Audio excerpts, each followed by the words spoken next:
un podcast de Cooperativa. Este es el podcast de Lo que queda del día, una presentación de cooperativapodcast.cl, otra forma de escuchar.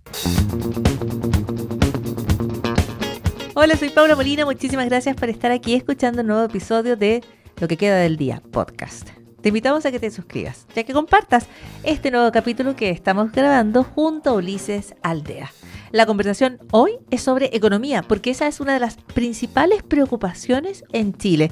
Nos acompañará el académico de la Universidad Adolfo Ibáñez, Rodrigo Wagner. Uno de los principales temas de preocupación hoy para la ciudadanía tiene que ver con la economía. De hecho, en aquellas encuestas donde los números no son los más favorecedores para el gobierno, entre otros motivos, las personas apuntan a la realidad económica. Se ha instalado como una de las principales preocupaciones en el país. De economía vamos a hablar con Rodrigo Wagner, que es académico de la Universidad Adolfo Ibáñez, es ex coordinador macroeconómico del Ministerio de Hacienda y está con nosotros en Cooperativa. ¿Cómo estás, Rodrigo? Bienvenido. Muy bien, Paula, muchas gracias por la invitación. Saludos a los que nos escuchan. Rodrigo, la economía ya se instaló, es una preocupación para el país, las cifras de empleo, ¿no es cierto?, que han generado una preocupación directa, porque además las personas tienen la experiencia, conocen a alguien que está sin trabajo o ven y escuchan los testimonios de personas que llevan mucho tiempo buscando un empleo. La cifra más reciente habla de la inflación, ¿no es cierto?, del IPC de junio, que llega a un 0%. Si tuvieras que partir con un diagnóstico de lo que hoy nos está preocupando en economía en Chile y miraras más bien hacia la ciudadanía y quizás no tanto a la política o a la discusión en el Congreso, ¿qué crees hoy o cuál es tu diagnóstico de lo que más nos está preocupando en economía? ¿Qué es lo que nos está tocando más de todas las cifras y discusiones hoy en esta materia? Yo creo que sin duda los temas relacionados a empleo están bastante más débiles. Y hubo un aspecto también de alza de costo de la vida en general. No digo alza de inflación, porque no, la inflación en general está controlada hacia adelante, pero sí el alza de precios que hubo antes deja menos espacio para el consumo. Algo de ese menor consumo hizo, o de esas expectativas hicieron caer confianza del consumidor. En ningún caso no creo que vayamos a tener una recesión técnica, pero está desacelerándose la economía y eso se está notando en el empleo y saltó inmediatamente en las expectativas de los consumidores, en la percepción de la gente, en los avisos laborales. Se está viendo más lento. Y eso yo creo que es una preocupación general de la población, como tú misma dijiste, que aparece ya en 2 o 3 encuestas. Está la encuesta Cadem, pero está también la encuesta como de percepción de más largo plazo que hace la Mutual de Aseguradores y la Universidad Adolfo Ibáñez, que también muestra una cierta preocupación por los temas económicos. Ahora, en general, en la conversación pública, en los medios, tendemos a hablar de la preocupación de los mercados, ¿no es cierto?, de la estabilidad que requieren las inversiones. Quizás no se habla tanto de las personas. ¿Cuán importante es, por ejemplo, lo que tú mencionas respecto a las expectativas económicas? ¿Cuánto influye? Porque estas son personas que van a tomar decisiones, ¿no?, respecto a cuánto gastan, a cuánto ahorran, a si toman créditos o no. ¿Cuán importante es eso dentro de la conversación económica y dentro de la economía? Justamente tú das un punto muy importante porque, a ver, empresas internacionales quieren invertir en cobre y en energía en Chile sí o sí en los próximos años, ¿cierto? Eso va a ocurrir, eso es importante y eso va a estar tirando mucho la economía del norte, pero eso tiene poco que ver con cuánta pega y cuánta sensación de consumo vamos a tener hoy día en las grandes ciudades del centro-sur, ¿cierto? Donde en el norte todavía no ha empezado este boom de inversión, pero y aparte es más, lo que estamos hablando está más orientado al mercado interno, que está más lento. Y eso se nota, por ejemplo, en el empleo. Los grandes sectores que ocupan el sector comercio, por ejemplo, tiene gente trabajando y cayeron. ¿cierto? Entonces, efectivamente, hay como dos cosas. No es que alguien vaya a dejar de invertir en Chile en proyectos para exportación, esos van a ocurrir, los del norte. Pero otra cosa es que si tú vendes localmente, el asunto está más lento, la actividad está más lenta. Otra manera de decirlo es que, por ejemplo, la inflación, si bien no está totalmente controlada todo y va a ir bajando quizá, no se vio tan grande el traspaso de precios de algunas empresas a precios al consumidor porque veían debilidad en el consumo, entonces no pudieron traspasar todos esos costos. Se comieron, como quien dijera, los márgenes de distribución que tienen, se fueron achicando. Eso es porque afectó la confianza del consumidor. Hay una encuesta de Ipsos sobre confianza del consumidor que se hace en varios países del mundo y en muchos países cayó por la situación del petróleo, guerra, cosas así. Pero Chile es de los países que entre febrero y mayo, junio, es de los países donde más cayó la confianza del consumidor. Y eso se nota a su vez en la percepción económica afuera. Sí, el crédito está mejorando un poquito, el crédito comercial, pero no necesariamente en las áreas más relacionadas a consumo, etcétera. Solo un poco. El crédito en general ha estado bastante bajo. Ahora, la conversación económica respecto a qué se hace, ¿no es cierto?, qué decisiones tomamos, está bien centrada en el Congreso y en el impulso de la megareforma. El gobierno dice, este es el camino. Hay un consenso entre la oposición y el oficialismo, o las distintas oposiciones y los distintos oficialismos, respecto a que se requiere invertir, se requiere mover la economía chilena, ¿no es cierto? Y por supuesto que las miradas serán distintas. Pero lo último que se ha estado discutiendo tiene que ver con esta invariabilidad tributaria, ¿no? Que finalmente, tras un acuerdo, se apuntaría a una invariabilidad tributaria escalonada. Me gustaría preguntarte por eso, porque tú dijiste, las inversiones a Chile van a llegar sí o sí. ¿Van a llegar de todas maneras o necesitamos ofrecer estos 25 años para las inversiones más altas y estos distintos tramos para las demás inversiones? O sea, como para acotar, las grandes inversiones de proyectos en minería y energía que están andando, la concentradora de Escondida, los proyectos que tiene Freeport, un montón de proyectos muy grandes que vienen y las partes de energía que vienen asociadas, esas no, yo creo que no están mirando mucho esta reforma, excepto por las cosas que tengan que ver con apurar permisos, temas así. Pero los temas tributarios de multinacionales no está claro cuánto afecten. Esto afectaría más a inversiones locales. Pero ojo, que cuando tú tienes pocos clientes y estás vendiendo poco, no tienes utilidades. Entonces el problema de primer orden es la falta de clientes, no el impuesto a las utilidades. Porque el impuesto a las utilidades tú lo pagas solo después que tienes utilidades. Uh-huh. Déjame devolverme un segundito. Yo creo que de esta desaceleración de la economía de los próximos meses, que va a seguir un poco los próximos meses antes de recuperarse, hay un poquito de mala suerte en sectores muy particulares, qué sé yo, en el sector pesca, el jurel desapareció por un par de meses, eso afecta a ciertos indicadores, pero lo que preocupa más es la debilidad que se ve del consumo. Ya el Banco Central en su reporte decía que este año ven menos consumo, bajaron sus expectativas de consumo de los hogares, etcétera, etcétera. Y por otro lado, el paquete de si hay una reforma con menos impuestos, eso no genera empleo inmediatamente. Todo madura lento. Entonces, en el próximo 12 meses, algo así, no es obvio que haya como algo de reactivación dentro del paquete misceláneo, como quien dijera, algo para el dolor rápido.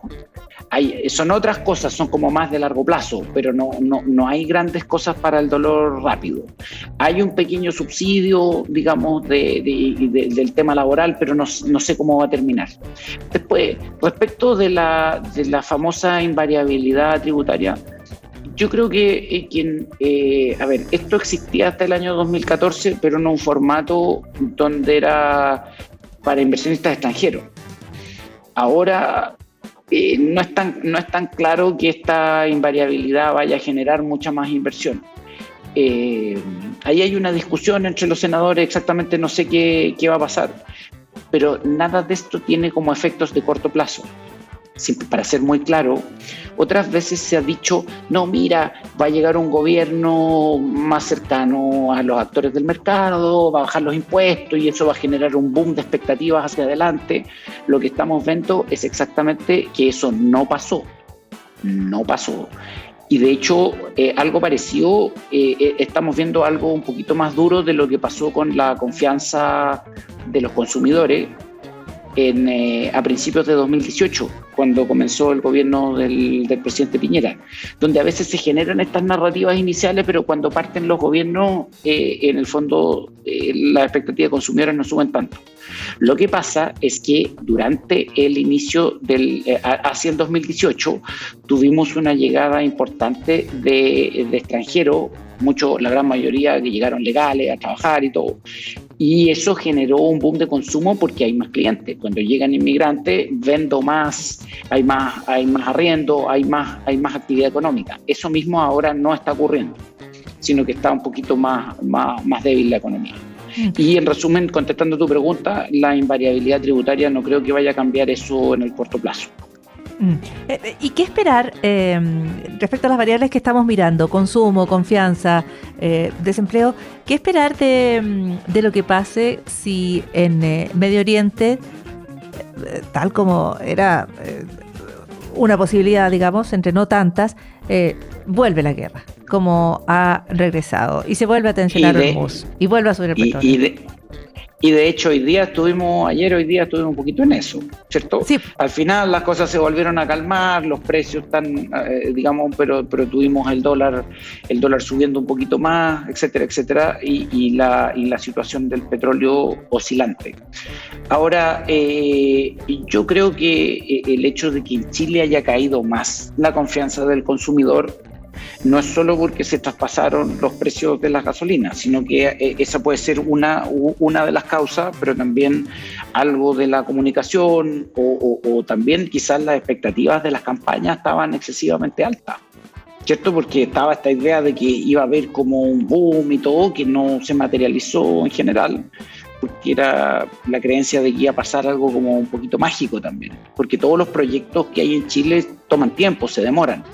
Yo, Paula, quería mencionarte que yo veo un poquito para los próximos años, una cosa es lo puntual de los próximos meses, que creo que puede estar complicado, pero en los próximos años yo veo un país con una actividad económica como a dos velocidades. En el norte vamos a tener hartos proyectos de inversión, un cierto recalentamiento de la economía, arriendos más altos, más actividad, sueldos subiendo, pero en el sector al sur de Santiago yo veo complicaciones porque los grandes sectores exportadores de ahí están más complicados que antes y no es claro qué va a tirar la economía ahí, los grandes proyectos no están ahí, entonces puede que tengamos una economía a dos velocidades. Eso yo creo que es algo que tenemos que tratar ahora, porque van a haber muchas inversiones, creo que es apropiado apurar permisos, todo eso, pero no basta apurar permisos, tú necesitas clientes, nuevos proyectos y los proyectos que están al sur de Santiago están complicados.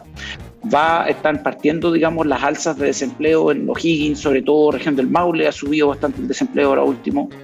Entonces es importante fijarse ahí en zonas donde viven muchos chilenos. Finalmente, y muy cortito, Rodrigo, ¿cuáles son los riesgos de esta economía creciendo a dos velocidades en Chile, que tú ves como un escenario posible para los próximos años? O sea, es que realmente, a ver, un riesgo en el norte es que a veces los proyectos de inversión salen más caros, hay sobrecostos, nos pasó un poquito el 2012.